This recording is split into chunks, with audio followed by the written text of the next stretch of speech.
Please join me in giving Ellen Cobb a warm Pachyderm Club welcome.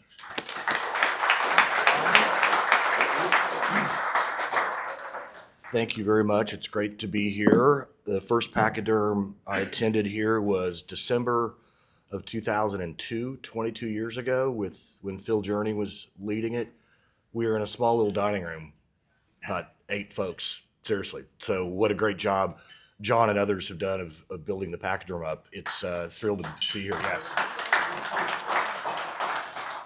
Oh, I'm president and CEO of the Kansas Chamber. I'll do Chamber 101 really quickly in case you don't know. We're a business advocacy group, so we lobby for businesses in the Capitol building, mostly before the legislature, sometimes before the administration, Republican or Democrat. Very little federal things. We're the state affiliate for the National Association of Manufacturers and also the Retail Federation. Occasionally we'll sign on to a letter. Occasionally we'll get questions from members of our congressional delegation about particular issues that are being dealt with in Congress and try to get our members' opinion. So we have the hard advocacy, direct lobbying, and then what I call soft advocacy. We have a manufacturing bus tour. We have the coolest thing made in Kansas. Anybody can nominate the coolest thing. The past winners have included Lee Aerospace here, and we have coolest thing made in Kansas and also coolest innovation. So Lee Aerospace has won. Alma Cheese won last year for cheese curds. That pretty cool thing. And if you're ever on I-70 between Topeka and Manhattan, they have a shop there, and you can get lots and lots and lots of different kinds of cheese, all made with Kansas milk and made there in Alma.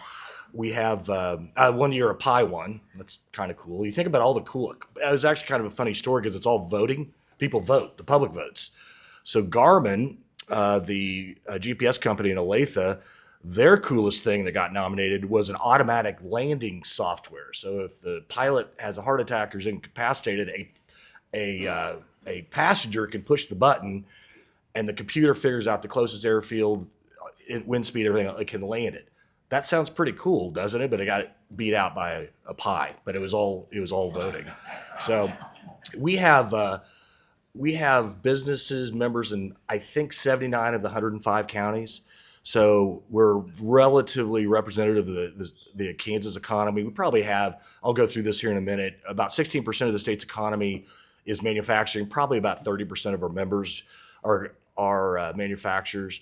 We have small town retailers. I can never pronounce it right, but the Swedish store downtown Lindsborg, they're a member, but so are the big box retailers.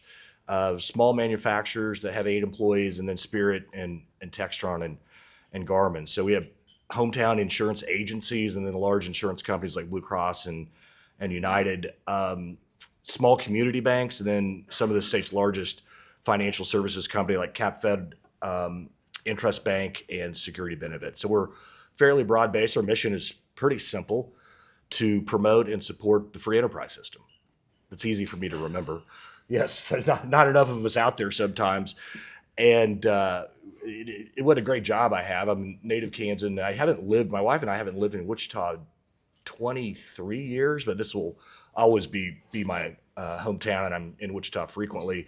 So around the turn of the century, 1900, about 90% of the world lived in abject poverty. And it's interesting, Jonah Goldberg is one of my favorite writers, has a theory that everybody in this room, we're only 2 or 3 generations probably from abject poverty. And I think that I'm there. My grandma on my dad's side was born in a sod house in 1905 in Hodgman County. If you've ever gone to the Pioneer Museums and been in a sod house, I would call that abject poverty, a sod house. But so we've made a lot of progress with abject poverty throughout the world. Even as recent as 1990, which is 34 years ago, I think we were down to 40%. Today, we're less than 10% of the world lives in abject poverty. So how did that all happen? Was it the World Bank? Was it the International Monetary Fund? Was it the United Nations? Those are all important institutions, but it was the free enterprise system. And even Barack Obama agrees that nothing has lifted people out of poverty more than the free enterprise system. So I get paid to advocate for the free enterprise system. So it's a great job. You guys are a little bit of a guinea pig. This is the first time I've done this presentation. I pulled it from a bunch of other presentations, so shouldn't have a problem getting through it. I would also say at any point, if there's a slide that's not clear, just go ahead and stop and ask questions. We'll keep this conversational.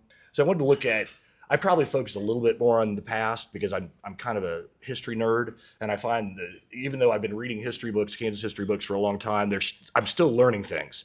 And there's a lot of really cool books out there to learn. So a lot of this is going to be, all this, how the state got started, the pioneer settlements because the Homestead Act and the railroads. I'll get into that. Minerals in Southeast Kansas. At one point, Southeast Kansas that's where you got elected governor because of the size of the counties and the coal mining and lead and zinc.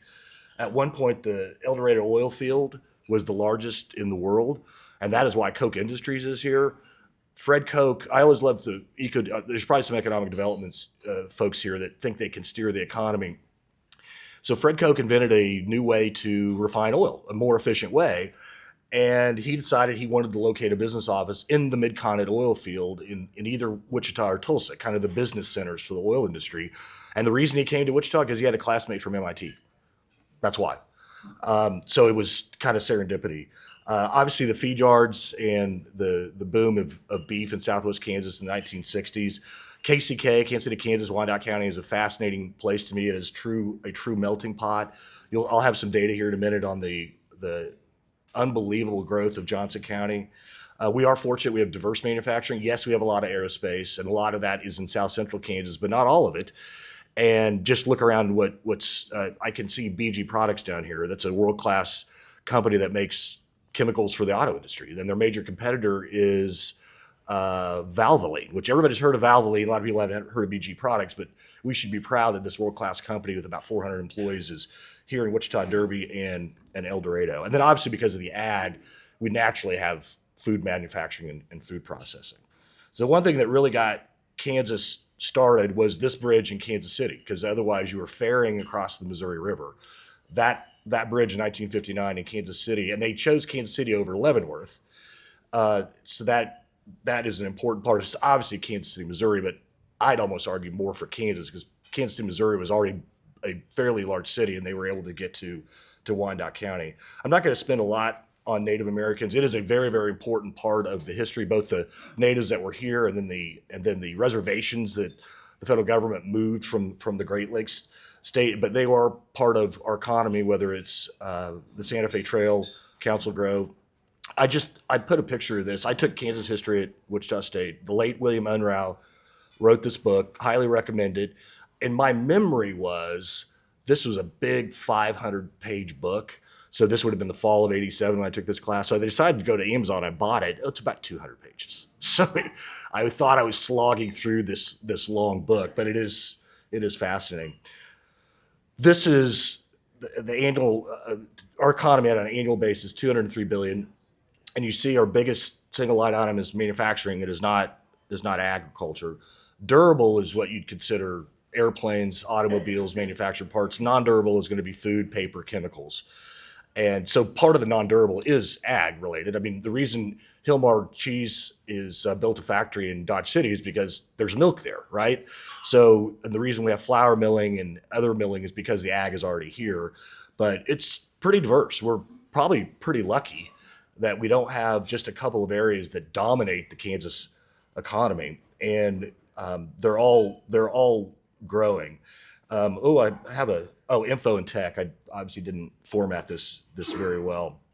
So that is a good thing. Basics, I know you know all this. 105 counties, 628 cities, 280 school districts, 1,200 townships, and then we have another 1,200 or other things of local government. We really, really, really like our local government in Kansas. And I think it's a competitive issue for us. I'll get to that in just a second.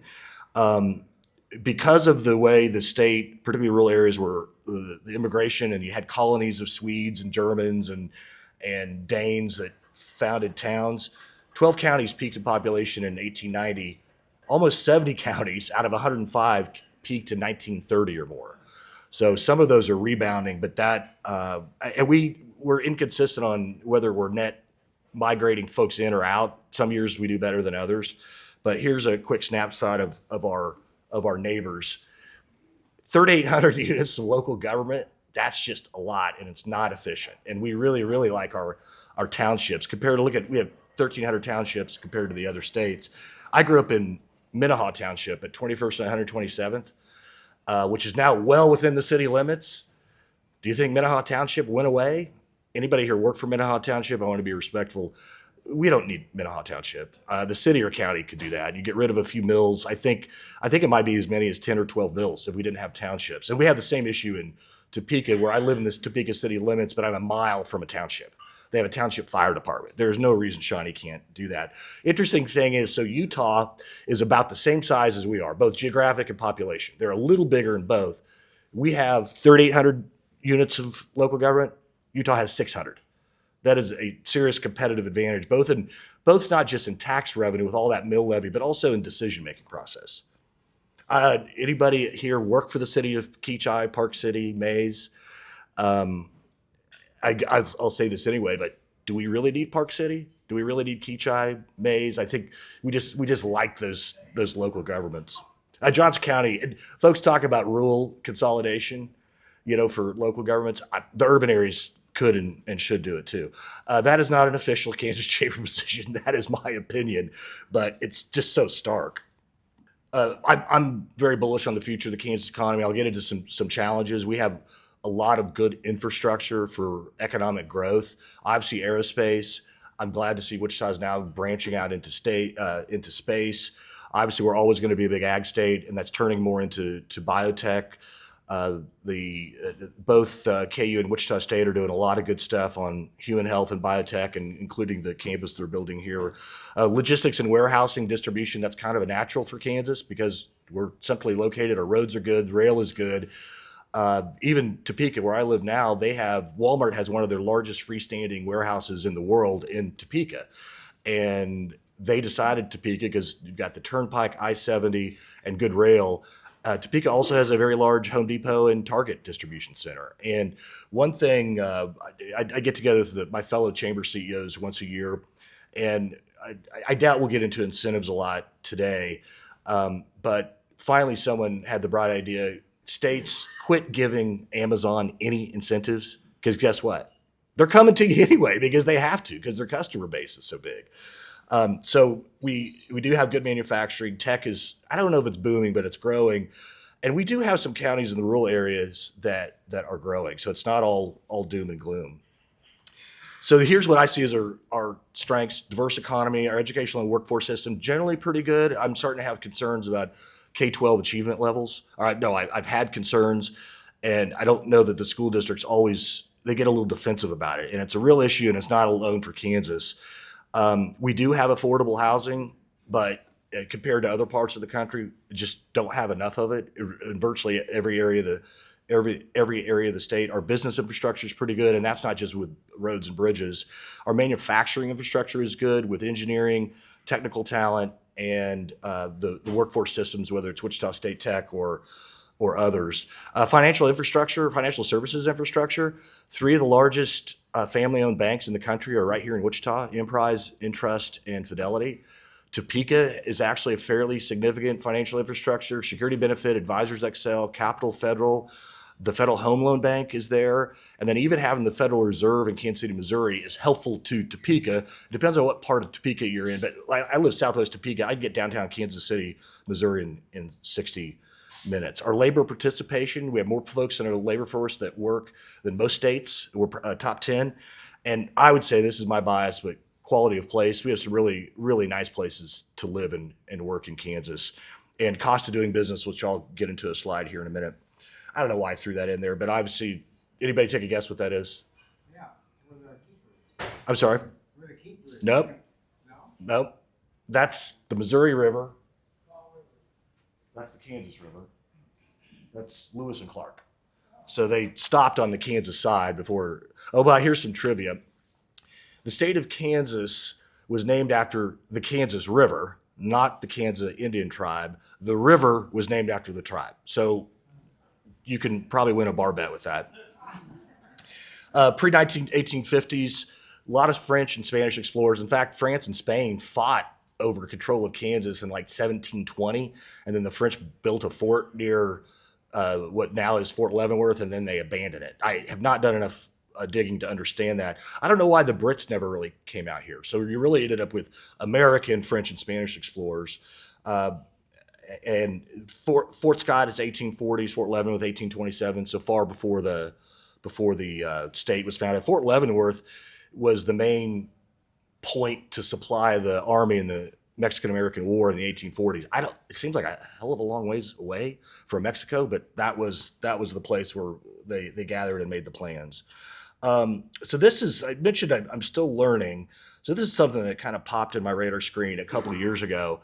I'm going to make the case that Kansas is one big real estate development driven by railroads.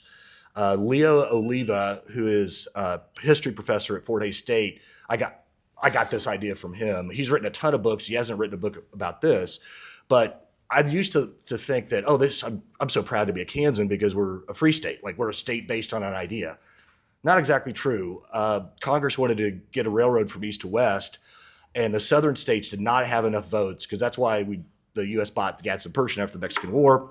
So Stephen Douglas, the opponent of Abraham Lincoln, wanted a railroad from Chicago to San Francisco, and the only way you could do that is start organizing territories and states. Well, because of the Missouri Compromise, you couldn't have slave states no further north than Missouri, and he had to get southern votes in order to approve the railroad. So it was just one big political deal. So that's why they opened up the Kansas and Nebraska territories to a vote. And that's why you had bleeding Kansas, and that was probably the first rush of immigration, where Missourians to vote pro-slave, people from New England to vote anti-slave. So the railroads were given a ton of land away. 20% of the state was given to the railroads. They wanted towns to use those railroads and to have places for the railroad crew to stay. And they actually had agents, and towns had agents in Hanover, Germany, Liverpool, England, Cherbourg, France, saying, hey, come to this great state of Kansas. Come here, and this is an awesome state. It was a bunch of boosterism. So that is why we have so many units of local government. Either folks started a town, or they wasn't big enough for a town, they started a township. And we have, I think I have it on another slide, we have over 6,000 ghost towns in Kansas that either were started and went away, or they were chartered and they couldn't find anybody to live there. So that is a big part of our state. I mentioned 20% of acreage in Kansas was given to the railroads. This is just the Kansas Pacific. So the green is Colorado, but all of this land, that's a lot of land for one railroad, that was all given to the railroads. So they sold it or gave it away. This is the recruiting poster for Nicodemus. If you've not been to Nicodemus, it is absolutely worth stopping. And they talk about how great Kansas is, and the weather is so awesome. Here's these newspaper ads ran through the Midwest and the East Coast and in different languages in Europe. So gotta just get a chuckle out of this. So the Golden Belt of Kansas, trying to recruit 700,000 acres. There, see what they said? They said 9 months of summer, 3 months of fall or spring. That's I would call that boosterism. And right down the road here in Old Town, River City Brewery, if you've ever noticed this, it is worth stopping and looking at. It is a fascinating big poster about how awesome Wichita is. So in the various boxes that you can see, it says Wichita, its metropolis and most remarkable city in the history of the country, city of destiny, mecca of men, commercial wonder, most advertised city in the world, peerless princess of the plains. So I would call that boosterism.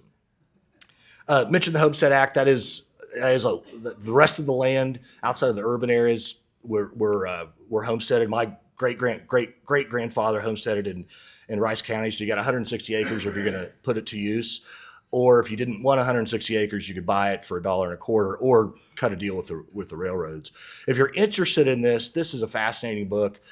It's almost like it's too much data and stats for even me as a stat nerd, but it'll show you where folks from Czechoslovakia, where they moved, from Sweden, from Denmark, from France, from Italy. It's pretty fascinating, very, very thick. If you like Old West stuff, which I do, this is a really good podcast called Legends of the Old West. It's done in Dodge City. It's really pretty high production level. It's not some old coot sitting behind a microphone talking about the Old West. I mean, I've learned a ton from this. Kansas has a very rich Western heritage that I don't think we celebrate enough. If you're interested, west of Wichita, Craig Miners was a professor at Wichita State. He passed away, unfortunately. It was brutal. If you're moving out in one of these homesteaders, when the Native Americans they could see the end was near and they got very rambunctious. You're talking about rape, murder. You might get grasshopper plagues. It's very interesting where the population would fluctuate so much with those rural counties because you had all the European farmers move in, then there's a locust storm or drought, and then they all move out, and then all of a sudden it rains again and they move back in. But it's very, very, very well written. Southeast Kansas mentioned coal and mining, so I told you I'm spending more on the past. 1900, a third of all the soft coal was in Southeast Kansas, Southwest Missouri.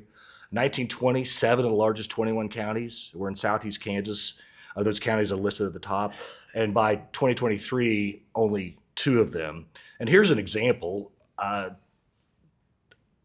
just see the population drop precipitously over that time. That should be Cherokee. Yeah, that was 1900 in Cherokee County. So I like talking about this too, back to the eco-devo thing and all these economic, and I like Jeff Fleur, and I think they do a good job. But what are the chances that 3 of the most influential aviation pioneers in the history of aviation happen to be here in Wichita? The chances are infinitesimal. So you had Clyde Seston that grew up close, Lloyd Stearman grew up close, and then Walter Beach was a World War I pilot wanting to get into aviation. Well, we already had these aviation companies, and then they start a aviation company. Classic story of 3 strong-willed guys. 3 of these at one point owned a company. They couldn't get along.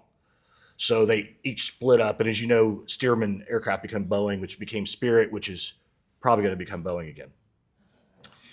Just note on the population where you had the real big booms in the 1870s, 1880s. Been pretty slow since then, frankly. So mentioned most counties losing population. 20 to 23, 26 counties gain population. That's a good thing. And there's a lot of counties that aren't all Sedgwick or Johnson. I guess I'd call Miami kind of suburban, Leavenworth definitely urban, but the rest aren't really, they're rural and or suburban. This is a good thing. Gove County, Cheyenne County, these are small rural counties. I could say in the middle of nowhere, but I don't think that would offend anybody if they live there. So that is a good thing. Half the state's population is in 4 counties. That creates some political tension because you hear about rural-urban split. Although most of the time when I talk about that, it's like, well, tell me what issues are different for rural versus urban. There are a few. Western Kansas has water issues that Topeka doesn't, and Wichita's kind of in between. There's immigration issues in rural Kansas that are not as prevalent in other places. And then you do have some reduction in population, but you still have all this infrastructure. Think about what Crawford County looked like with 60,000, and now there's only 38,000. Well, you had to build houses and streets and everything, and they still have to be maintained. Interesting, this is Wichita State's projections. Still, the top 4 counties are still 55%, so not a huge change. I need to ask Jeremy Hill. I assume you have Jeremy Hill come talk every once in a while. I don't know if their past projections have been accurate. So the big change for Kansas growth was Sedgwick County and Johnson County, obviously. Look at 1930 to 1970, the state increased 20%. You look at Johnson County, 900%, Sedgwick County, 157. And then 1970 to 2023, Sedgwick and Johnson were 84% of the state's growth. Okay, now I'll get a little bit into the future.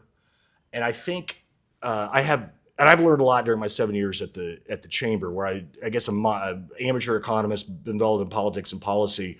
But how do we make better and more critical decisions? Sometimes I've wondered, we Kansans are just too nice. We don't want to make anybody mad. We don't want to make difficult decisions, which is why you have 600 towns and 105 counties. Like, oh no, have your own county.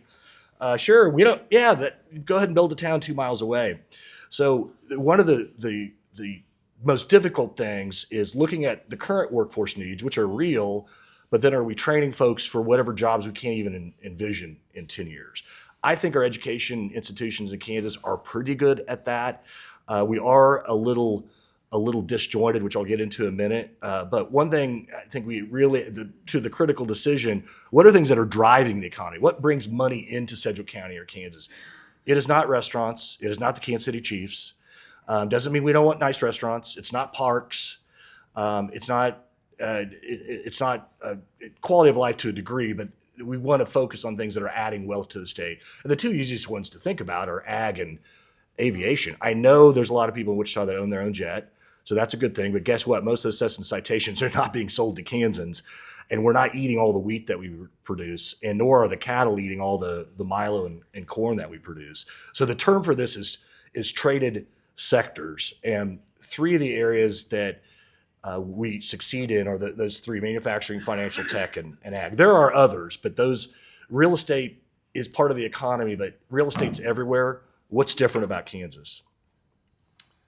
So yeah, as I'm stating the obvious here, there's a lot of states have a lot of uniformity with their state economy. Every state has healthcare is a big part of their economy. Every state has a lot of retail. Every state has insurance companies and banks. So the question is, what can we do that differentiates ourselves from other states? So you look at our clusters, which I'll get into in a second, and what's most for potential, what are the fastest growing, and then just the issue of predicting the future versus responding. And I'm pretty doctrinaire free market that I think community leaders, academics need to be aware of this, but pretty hard for government to steer an economy. You just want to generally get out of the way. So here are our current clusters. I don't think anything is surprising there. We are doing a lot more defense spending in Kansas, and a lot of it is at the National Institute for Aviation Research at Wichita State. I believe that Wichita State soon will surpass KU in amount of research dollars. So these are all things that aren't, yeah. I'm a very proud shocker, but I'm also the president of the chamber, so I like them all. I would say that is something to be optimistic, particularly the three larger universities. These are really top-notch, world-class research happening at NIR, at Wichita State, KU on cancer and health, K-State obviously with bioag. A question I have, it's unanswered, is how do you get more of that research dollars into the private sector? How do you spin it off into commercial? And I don't have any great answers for that. So here's some clusters that with a little nurturing, and again, the nurturing could be either workforce, are we training the folks that work here, which I think is an okay use of government dollars, or is it getting out of the way? So Aerospace is an example of the challenge. When I was in college, at Wichita State, Boeing had 25,000 employees. Now Spirit has less than half of that, and outside of the 737 MAX problems and COVID, they were producing more fuselages than they did with 25,000. So there's just been a ton of productivity gains in Kansas manufacturing. That's not necessarily good for the worker, right, if they lose a job. On the other hand, there are so many good jobs out there. I do want to talk to the Wichita folks with the announcement of 450 folks being laid off from Spirit. I don't think they're going to have a problem finding jobs, but I also don't want to be insensitive about it because I would not want to lose my job. So one of the challenges for some of the larger manufacturers, they have folks that have been there 40 years that are retiring. And so you got 40 years of experience, and how do you replace that? And can you find more people to get into the workforce? Again, I think Kansas does a decent job with our workforce. We're just very disjointed. I can run through this quickly. So you have a state school board, which some constitutional duties, independently elected. You've got a board of regents that are nominated by the governor, confirmed by the Senate. They're fairly autonomous. Each of the regents' universities are fairly autonomous. You've got 19 community colleges with locally elected boards who are autonomous. Essentially, the role of the regents is to coordinate it. They don't run the community colleges. You got 9 tech schools that are independent, 280 school districts with locally elected boards. It's like nobody's in charge. And I don't have a lot of great answers. I don't think it would be good to have an education czar. I think we're lucky in Kansas that the folks that are running all those institutions are pretty good about working with each other. But I'd hate to leave it to chance that you hire the head of the regents or a new president at Wichita State. Do they not care about his Wichita State Tech as much or whatever? So that's a challenge. Now I'm going to get into policy stuff.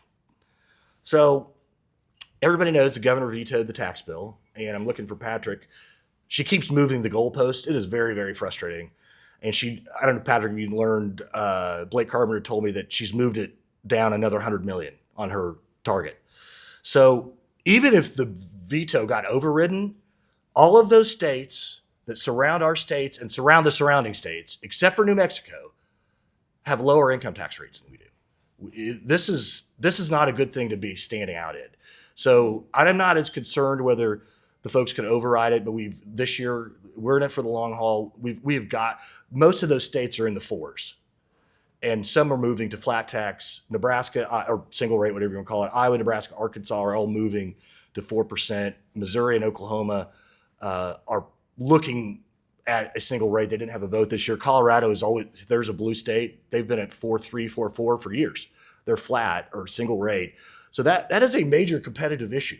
Taxes are only one part of doing business, but we're at 5, even if the veto override works, which it probably won't, we'd be at 5.5, and all those other states are at 4. It's a serious issue.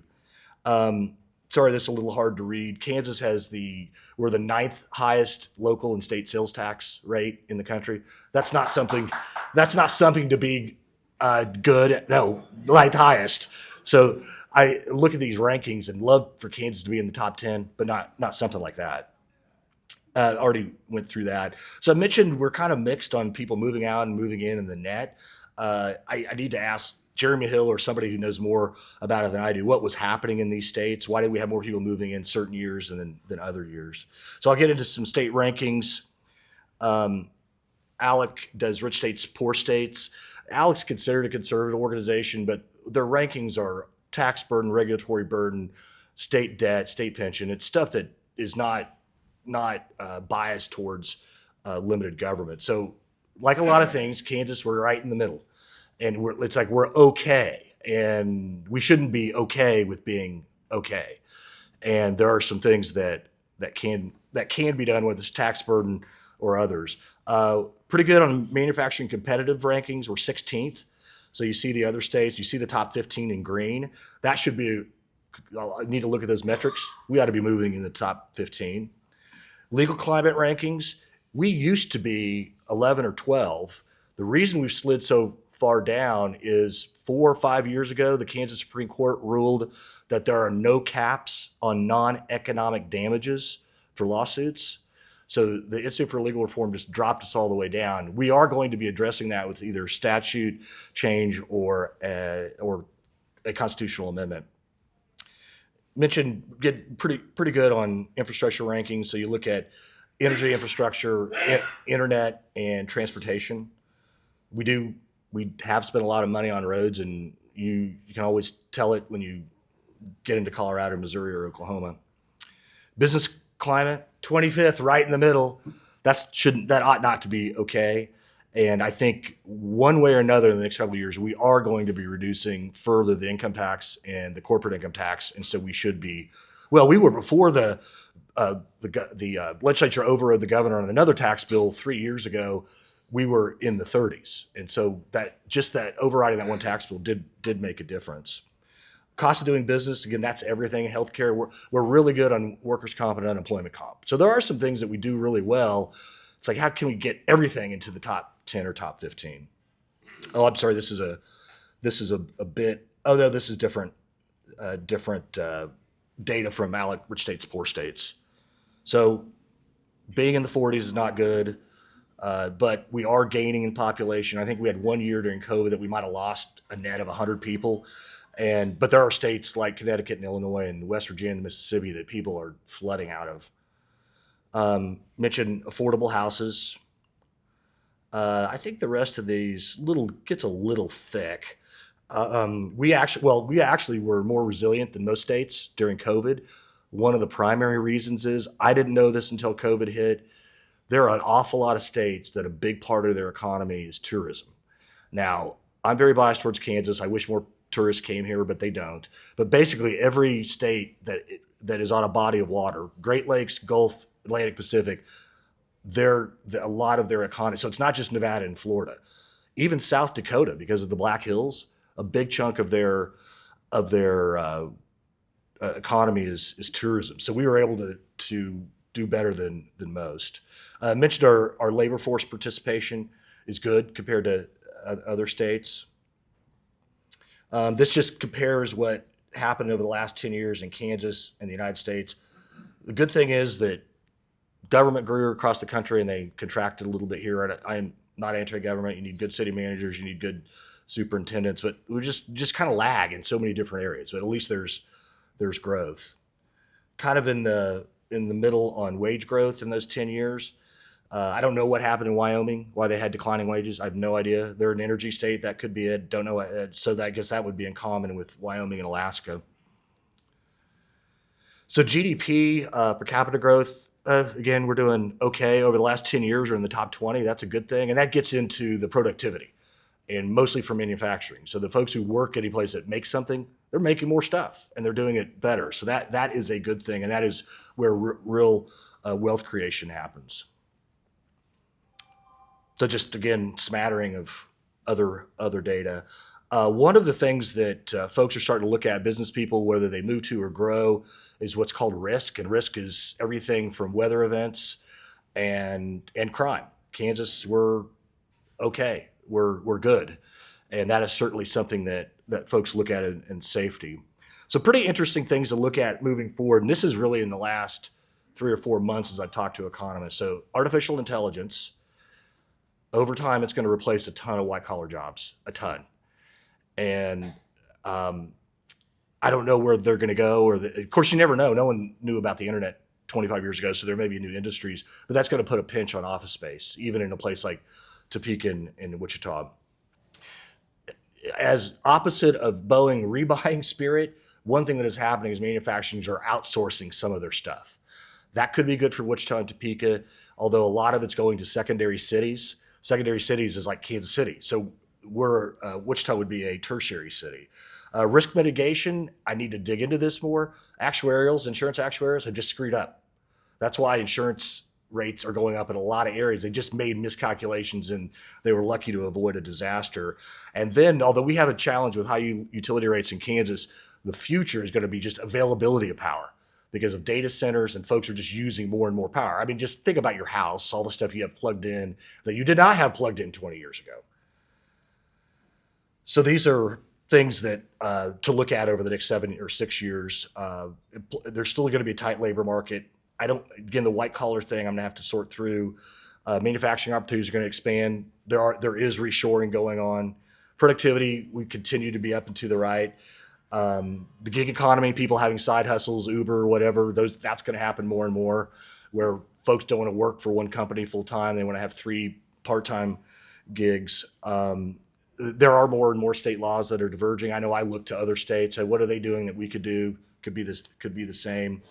And then the Global Alliance Resort. I don't know what that's going to look like. It seems like we're fractured more as a globe than we have at any time in my life, and not sure that's what's going to happen. People are moving back to smaller towns, but they're not moving from New York City to Kingman. They're moving from New York City to Long Island, but it still could be an advantage for us. I just got a few more. One of the challenges is growth tends to happen in big cities, and we just don't have them. China has 75 metro areas of 2 million people. Kansas has 1, and it's split with 2 states. There are good things happening in our metro areas if you consider the micropolitan, like Lawrence, Manhattan.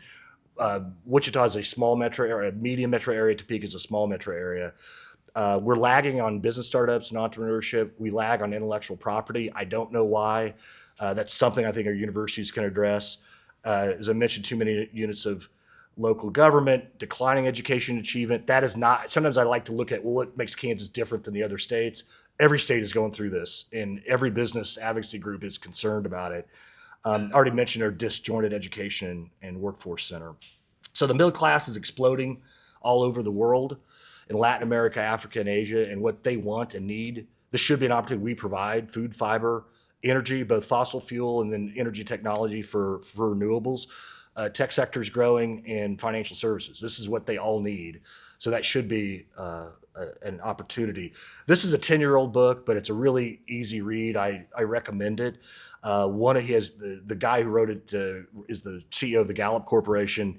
really fascinating chapter about how, and very examples about how local leadership matters.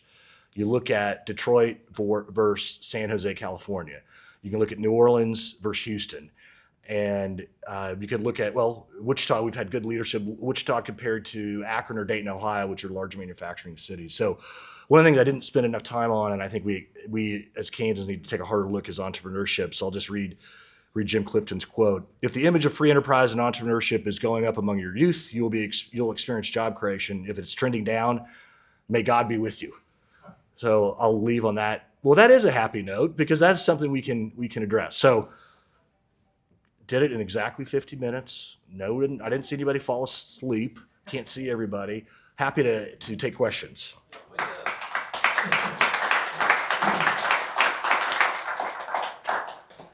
Yes, I have a question about the Kansas Chamber of Commerce and its affiliation with the National Chamber of Commerce. We are not a member. You're not a member. Correct.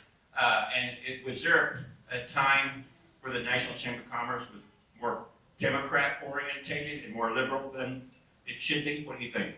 Oh, they are now. I think they've always been, I guess, Ronald Reagan's rule, folks are with you 80%, then they're with you. I think the U.S. Chamber still does some good things. They have good policies. Their PAC got a little sideways by endorsing Democrats who are not going to support the Chamber agenda, like Sharice Davids. Sharice Davids, a fine person, very nice, just doesn't vote how business folks would like. And like she voted for the HR 1, which is to get rid of right to work. If there's one thing that unites business people, it is right to work, probably more so than anything else. So that's when the Chamber PAC got off kilter. That's when we did not renew our membership. But I still get some value out of them on federal policy because I just don't track it. So I think they've gotten more liberal, and I think over the last decade, and they're probably more centrist now. I would not call them a liberal organization. I would just say they're more centrist, and they used to be a little bit more kind of bread and butter business issues. I think they're I understand trying to reach out to Democrats if they're in control, but ultimately you got to be realistic about what are the Democrats going to vote for. It used to be that the U.S. Chamber would endorse 20 or 30 Democrats because there were conservative Democrats and they're going to win. Those endorsements now, even at the U.S. Chamber, are down to like 6 because those folks those Democrats, well, you see it. I mean, I don't see AOC and the squad and Schumer and Pelosi. They've just gotten further left. So, yes, Jared. Yeah, what is the status of the tax bill? So it's floated to the legislature. What are the prospects for any getting passed? I don't know. I think something will get passed. Maybe it's just Social Security and some property tax, and maybe punt income tax for another year. I'd hate to have some sloppy income tax passed and then it makes it harder to do something better next year. I also hate to see people not get tax relief. So I think it's a little unclear. Probably better to ask, is that fair? It's not clear. There's going to be an effort to override. The key is Jeff Pittman in the Senate. 100% of the Democrats voted for one version of what the governor vetoed yesterday. And then the second go round, all but 15. The Democrats in the House are perplexed. And that's going to put Jeff Pittman, I'd consider him a centrist Democrat out of Leavenworth. He's voted against the governor before. If he votes to override, it will be overridden. But I don't know the chances of that. So good question. Yes, Mr. Clays. Is that JR there too? Senator JR Clays visiting from Salina. Give him a round of applause.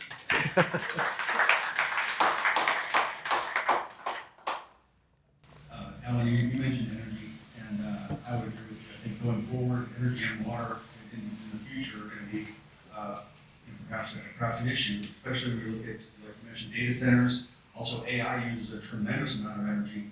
What are your thoughts are proposals for Kansas going forward? For example, would you consider Wolf Creek? My understanding is it was designed for 2 more reactors. Would that be something you would be looking towards? Oh, absolutely. Nuclear energy makes sense. I think because of the overregulation of it, it's gotten very expensive. But I also think technology has come around where you can build smaller reactors. And then Wolf Creek that supply energy. Yes, I need to add water to the presentation. Obviously, the biggest user of water is ag. And I think the folks out west are going to figure out the Ogallala, and so I'm not overly concerned. I guess when I first started paying attention to this stuff in the '80s, guess what the people were screaming? Ogallala has 5 years left, and that was 40 years ago, because it does recharge when you get a big rain year. And I'm not saying there are some issues, definitely with the Ogallala, but that also then becomes an economic development issue for Wichita, because we don't have water issues in Topeka because we get, I don't know, 40 inches of rain and you get 28 or 30 here, but it needs to be figured out with the groundwater management districts, what's happening with the Equus beds, et cetera. Sorry, but good question. Mr. Cobb, thanks for being here today. Sure. Thanks for the presentation. Thank you so much. When we look at what happened with the tax situation going on, we understand that Governor Keller wants to overburden the people of Kansas with $3.2 billion in surplus. She wants to raise taxes on the poor. She doesn't want you to have your food sales tax exemption. She wants to make sure that Social Security tax stays up and that she taxes the elderly. She even went so far as to veto yesterday 2069, which gave us was the setup for disabled veterans in the state of Kansas, and the Golden Years package, which was more tax relief for our culture. This woman cravenly does not care about you because she went on the radio and said, "I don't care. I'm not up for re-election. That's something for y'all to have to worry about." So the problem that we have with Ruby Laura is that she raised all these taxes on business class rate, on low-income workers, on people who have to do food sales tax. Every single piece that we put into that bill, there was something for everybody, because everybody has skin in the game. What I would like to know is, what do you genuinely think that not just, that we should do, what should the rates be? If you were king for a day, what should the rates be, and what should the package actually have in it? Because I have no mood to sign off on something where she says we have to come to which month, middle of the road, or it's more of the left ditch. Ideally, that's a good description. I also say the governor's been governor for 6 years. I feel like I have a working relationship with her and her chief of staff. Don't agree on everything, agree on some things. I will say, and this is to Patrick and JR's credit, there's a whole lot of things the legislature does that is very consequential, that passes with huge majorities. So not everything is tension filled. But I don't get this one, Patrick. It's like, okay, there's things that we disagree. We disagreed on certain things, and she vetoes it. Okay, I get why it's just perplexing. I mean, I literally do not understand it. Ideally, Kansas tax policy, in my view, would be around 4%, single rate. You have to look then at some exemptions, and it is a big math puzzle, because if your personal deductions are this and that, honestly, I think it's going to pass. But rather than, like, we have a Social Security cliff, like once you get to 75,000, you pay the whole thing. Let's address the cliff and exempting all of Social Security, but because it's expensive. But I don't know. I don't know that food sales tax is actually that is not ideal policy, because you want to lower the rate and broaden the base. But the Kansas Chamber is not standing in front of a freight train, because that was passing, and because it's about $400 million, and our sales tax is way too high. Property taxes are too high, although it's driven by local government. And property taxes are a little tougher to compare state to state because of the way they're appraised and different things. But ideally, it would be a single rate at 4%. And I realize that, like, one of the challenges with the Brownback tax cuts, it was just a shock to the system. The revenue continued to go up, but instead of going up 7%, it goes up 1%. Just the legislature and the budget apparatus, they couldn't absorb it. It's just too much too quick. That's my conclusion. So go from 5.5 to 5.1. to 4.9, because you do have revenue growth. So do it over time. Sales tax, that's got it. Part of the problem with our Kansas tax burden is our spending burden. We're very high per capita spending. And I think and also for local government, I think it's going to take a governor and have to be willing to take some slings and arrows to lean government more. A very quick example, and I'm sensitive to time. Former state representative Melissa Rooker, call her conservative or a liberal Republican, but very nice lady. She actually had a very interesting career. She was like Clint Eastwood's publicist. So there's random stuff for you. But she came up with a proposal to create, basically consolidate all the child care agencies. Apparently we had 7 child care, and I'm not talking about child welfare, foster, child care regulatory agencies, put them all into one office. Makes sense, right? Oh, well, Melissa, what budget savings are we going to have? Oh, there won't be any. I said, you just told me there's duplication, and it was a political because of, I guess, public employee union. I said, you got to come up with something. There has to be savings. If you're saying you're getting rid of duplication, well, I wonder how many other areas of state government there is. But I just say we are nonpartisan. We support the candidates that support our agenda, but you guys can guess who those are.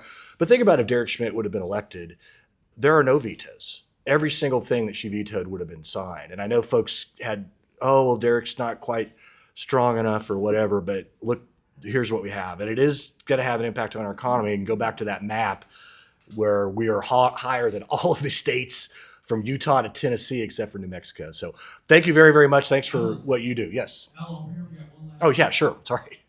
Thank you for all your information on industrial economic. I'm interested in services, particularly healthcare services. The predictions on nursing by 2027 are 1.1 million short in the United States. On healthcare workers.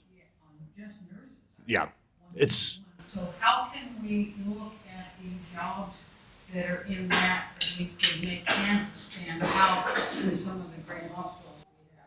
I think it's going to be recruiting, and letting folks know what a great career there is in healthcare, from med tech to nurse practitioner. I think Kansas does pretty good job, some really good nursing schools, both public and private, good APR in schools. I think that's a good thing. I also think the chamber and other groups are lowering the occupational licensing burdens for some of those professions, so it's easier and without putting any patient safety at risk. But I'll just say one quick thing. There's a marketing firm out of Manhattan that is, you'll see I saw the billboard coming into Wichita on the Turnpike, Hire Pass. It's a marketing campaign to the parents of kids about how good careers there are in tech and trades, et cetera. And I know the Hospital Association, we've helped them a little bit on promoting what great careers there are. So that's not a great answer, but we are in a demographic crunch. Kansas is doing better than most states, but we're not quite. We're a little below replacement in Kansas, but that's better than some of the blue states.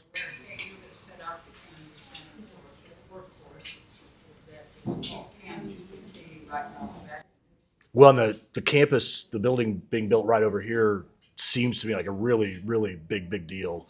And it's great to see two Regents universities working together instead of competing. So thank you very, very much. Enjoy the day. I don't know, everybody.